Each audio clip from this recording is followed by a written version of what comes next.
Let's get some more analysis now from Bill Kristol. Congressman Keith Ellison, welcome back to both of you, along with David Plouffe, former senior advisor to President Obama, Carly Fiorina, former chair of Hewlett-Packard, former candidate for Senate in California. And Bill, let me begin with you. You were up at the RNC meeting with Chairman Priebus as well. Agree with his assessment? Yeah, actually, they were high morale, and I think they were high morale because, you know what, whatever you think of the details, whether they should be deciding who moderates debates 2 years ahead of time, they're fighting. They're not rolling over the way some of the establishment guys in Washington would like them to, and the way the liberal media would like them to, like a little dog that, you know, rolls over to get its tummy patted by the media, and then everyone feels good. And they're fighting back, and I think it is a sign of a more spirited Republican Party, as are the debates internally. They were in a good mood, and I think they're right to be in a good mood. Fighting back against the White House, fighting back against Democrats, David Plouffe, but also fighting with each other. Yeah, I mean, Chairman Priebus just talked about all the field organizers he's hiring. By the way, 160 people in this big country is not very much. They don't have a product to sell. So you can hire 10,000 people to win the presidency in 2016, 2020. These are facts, not opinions. They have to grow their vote amongst the Hispanic community, suburban women, younger voters, the growing Asian community, which states like Virginia is so important. The president won by historic margins.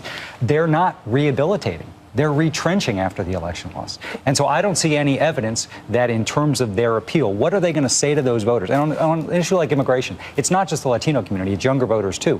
And we have advantages with the Latino community on issues like healthcare, on the economy, on education. But until immigration reform gets done, the Republican Party is not going to be heard. So yeah, they're fighting amongst themselves, and I don't actually think that's a bad thing. I think I actually agree that's a good thing to have. The problem is after November, largely people said the Republican Party has to rehabilitate a little bit to address some of these demographic challenges. They're not rehabilitating. They're doubling down. One of the big ones, Carly, is women. I guess Mitt Romney won married women by about 11 points, but lost single women by almost 46 points. How do you turn that around? Well, I think first we have to turn it around by having reasonable discussions around the things that are labeled extreme. Let me just give you a very simple example. First of all, not everyone in the Republican Party is pro-life. I happen to be pro-life, but there are many pro-choice Republicans. But example, when Governor Perry pushed forward legislation in Texas to ban abortion after 20 weeks, it was labeled as an extreme move. That's 5 months.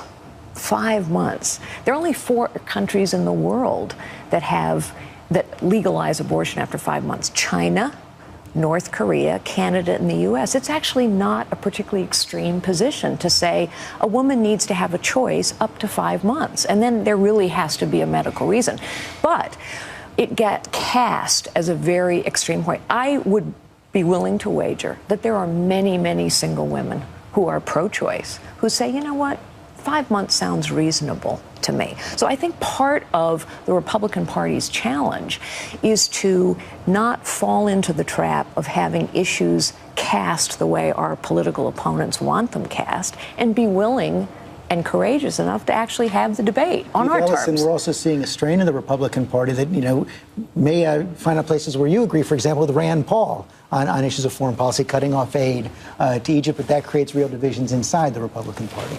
Well, I agree. I mean, at the end of the day, the Republican Party has to talk about how they're going to solve problems for Americans. What's going on with jobs? I voted to not repeal Obamacare 40 times, but they haven't put forth any kind of plan for how they're going to make sure we got affordable, accessible care for every American. I mean, at the end of the day, they've got to have a program that Americans can say, that's going to help me and my family. And that's not what they're doing. They're talking about process and technology and stuff. But at the end of the day, you got to stand for something, and they stand for obstruction. And Bill, this gets to some of the big showdowns we're going to see this fall between the White House and Republicans in the Congress. The congressman brings up Obamacare. You have this faction in the Republican Party saying we don't fund the government unless Obamacare is defunded. It seems pretty clear the leaders in the Congress don't want that. And you've been advocating, I believe, a slightly different approach, saying don't defund Obamacare, delay it. Right. Just one thing on Keith. I mean, Chris Christie is a governor of a blue state. I believe he's been an effective governor. Scott Walker is a governor of Wisconsin. He's going to get reelected. He's been an effective governor. There are plenty of other Republican governors who are doing a good job. The one place they actually have a chance to govern, they're governing pretty well. I would even dare say they're governing better than President Obama. I don't want to shock you. David's falling off his chair. U.S. Congress. Let me invite you to Well, they don't govern. Maybe you're not aware of that. They don't have both branches. They don't have both branches. Thank God they have the House. Thank God they have the House. They can stop you guys. They can stop you guys from doing worse. They have failed to pass. They've let a farm bill passed the fail. budget. They've failed on numerous And the Senate fronts. Democrats have done so much. The Senate Democrats have really stepped up. It's clear. I disagree. Okay. And you should call them and help them out. Let's go back to jobs for a moment. Let's go back to jobs. Just to answer your precise question in 10 seconds. I think there's a middle ground between saying we got to defund the whole thing overnight or we're going to shut down the government and doing nothing. And I think there is a really good substantive case for delaying things like the individual mandate and the exchanges. And I think Republicans need to make that case. And a lot of Democrats and a lot of Democratic governors are very nervous about these exchanges. Any chance the president accepts that? And at some point, there needs to be some honesty here. I think part of what's going, you see this with the debate thing. It's completely foolish for a party that wants to reach out to say we're going to now only debate essentially on Fox. It's going to skew that whole process. Maybe ABC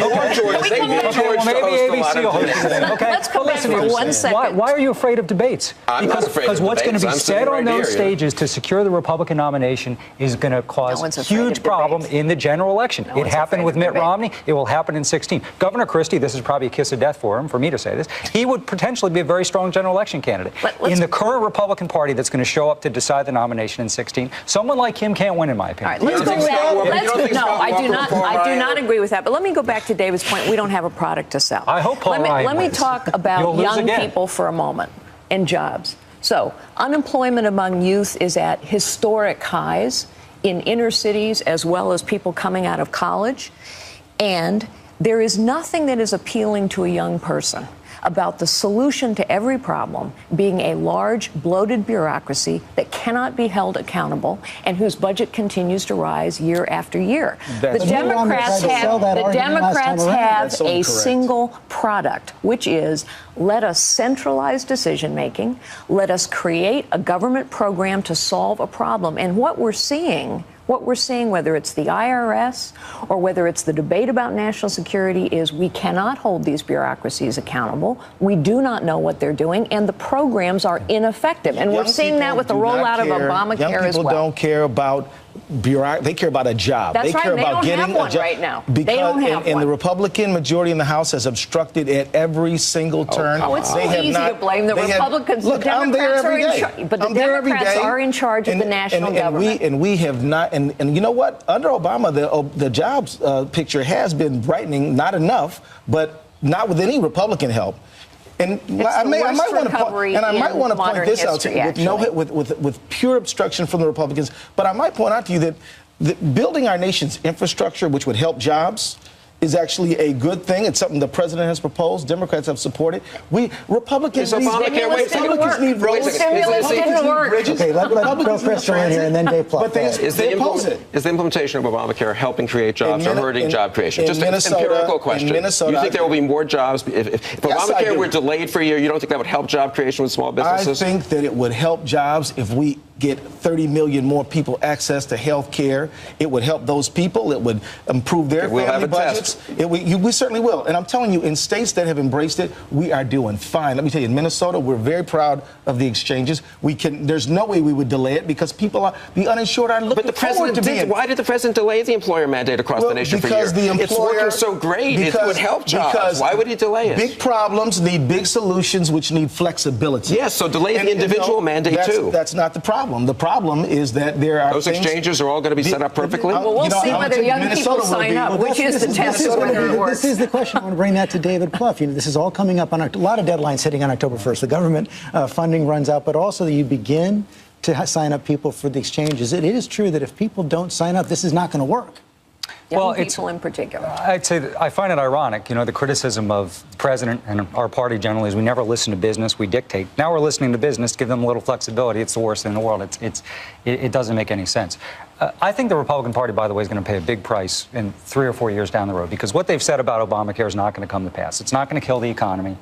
People are going to have more choice. Costs are going to go down in many respects. They're going to have access to preventive care. I think they've sort of set themselves up with a very dangerous trapdoor here. Yep. But I think that if you let's look at immigration in terms of jobs. Right now, immigration reform has been analyzed, create a lot of jobs. I agree with that. Bring down the deficit. I agree with that. It's the one thing Washington can do right Let's now. Go do it. Okay, but you're not going to. Well, I know Bill doesn't. But I think aside from the politics, it's the right thing to do for our economy. Mm-hmm. And it's something could right now. By the way, all you need is what? 20 House Republicans, probably 25, and you could pass it tomorrow. But this is a debate for Carly Fiorina and Bill Kristol, because it's two wings of the Republican Party. You believe it's good for the economy. You believe that it's better politics and better policy for Republicans now to Deep Six immigration reform this year. To Deep Six, the actual bill that was passed by the Senate, absolutely. That's a big government bill that will damage, I believe, lower working class and middle class Americans. And I'm not for it. I think you can be for all kinds of immigration reform without being for this 1,300-page Senate bill. The issue always is, how does something get done? Okay, I think there is widespread agreement in the American public and in the Republican Party that we need immigration reform. I also think there is an opportunity, as you said, we need to make things better. Well, let's make this bill better. Let's do the things that we need to do to make it work. But I want to go back to David's point about health care for a moment. Because if anyone oversold Obamacare, it was President Obama. He laid out a set of goals, a set of promises about what this bill would do, and not a single one of them is coming true. In fact, just the opposite is happening. People's insurance premiums are going up. They can't actually keep their insurance plan. It actually is hurting small business. There's a set of proof points now that are causing the American public to say, you know what, this program isn't quite what I thought it was going to be. 20 seconds to respond. We got to take a break. That's just not true. I mean, in states that are setting up the exchanges, rates are coming in lower than expected. You've got millions of kids out there now with health care. You've got people paying less for prescription drugs. You've got women getting preventive care. And next year, you're going to have people can no longer be denied shorts based on pre-existing conditions. These are fundamental changes that are good for the country, good for the economy. That's right. Big showdown coming this fall. Thank you all. Stand by. We have one more roundtable coming up.